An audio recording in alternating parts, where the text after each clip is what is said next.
आता आपण एक उकळी घेऊया छान अशी मोठी, आणि मग नंतर कुकरचं झाकण लावणार आहे. अजून मीठ टाकणं बाकी आहे. मीठ टाक. 2 कप तांदूळ घेतले, त्याच्यासाठी 2 चमचे मीठ, अर्धा कप मुगाची डाळ, पाऊण कप मुगाची डाळ होती, आणि बाकीचे मसाले त्याच्यासाठी 1 चमचा, असं एकंदरीत 3 चमचे मीठ वापरलेलं आहे. चमचा माझा ह्या साईजचा आहे, हे बघा.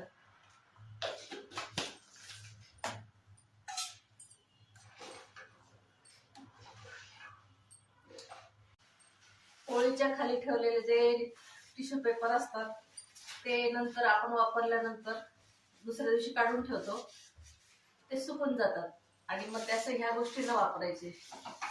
आता याच्या कडा काठा पुसून घेतल्या की रिंग वगैरे लावली ना तर कुकरची हवा जात नाही, त्याच्यासाठी हे मी पुसून घेत असते. उकळी घेऊया छानशी आणि कुकरला झाकण लावूया. उकळी येते आहे तोपर्यंत थोडंसं मधनं मधनं तांदूळ हलवून घ्यायचे आहे, म्हणजे ते खाली असे बसून राहत नाही, लागत नाही. आता उकळी आलेली आहे, हे बघा. आपण कुकरला झाकण लावूया.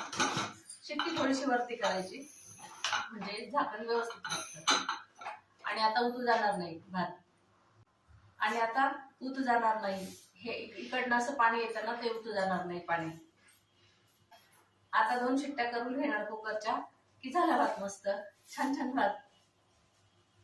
आता मी गवारीच्या शेंगा बनवणार आहे आणि थोडीशी 2 भाकरी, म्हणजे पूर्ण स्वयंपाक झाला.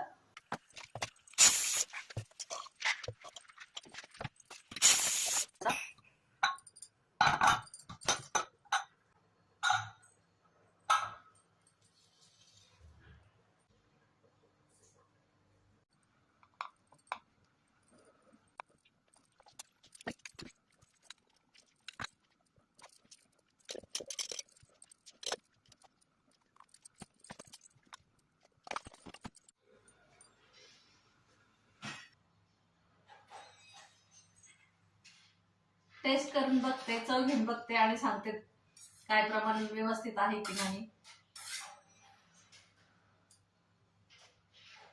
अगदी प्रमाणबद्ध झालेला आहे खिचडी भात, मूग तांदळाची खिचडी. नक्की ट्राय करा रेसिपी. मस्त झालेला आहे खिचडी भात, नक्की ट्राय करा रेसिपी. धन्यवाद. थँक्यू. बाय.